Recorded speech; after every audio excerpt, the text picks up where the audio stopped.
நல்லதா 4 விஷயம். ஒன்று, மனுஷனுக்கு சந்தோஷமாக இருக்கிறதுல ஒரு பயம் இருக்குது.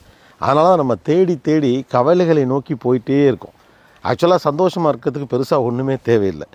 கவலைப்படுறதுக்கு தான் நிறைய விஷயங்கள் தேவைப்படுது. அதுக்கு ஓவர் திங்கிங் பண்ணணும், நம்மளை அசிங்கப்படுத்துறவனை பற்றி யோசித்து பார்க்கணும், அவமானப்படுத்தப்பட்ட சந்தர்ப்பங்களை நினச்சி ராத்திரிலாம் தூங்காமல் தவிக்கிறோம்.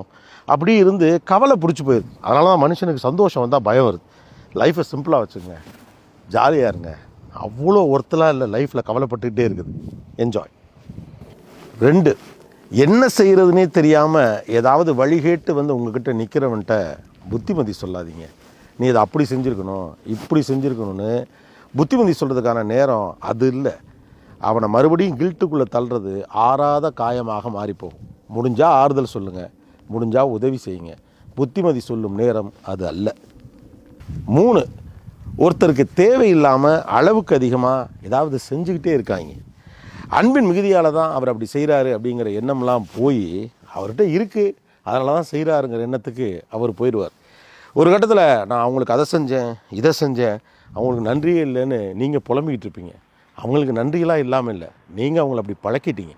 உங்கள் மனசை பார்க்குறதுக்கு பதிலாக நீங்கள் செய்கிறத பார்க்குற இடத்துக்கு நகர்த்துனது நீங்கள் தான்.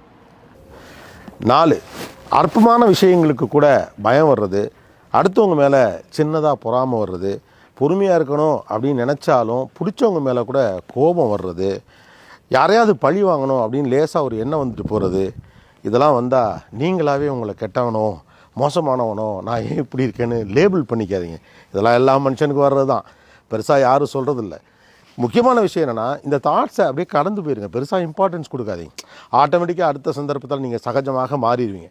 அதுக்காக நீங்களே உங்களை ஒரு பெரும் குற்றவாளி போல் கில்ட்டுக்குள்ளே தள்ளிக்காதீங்க. இதெல்லாம் நார்மல் தான்.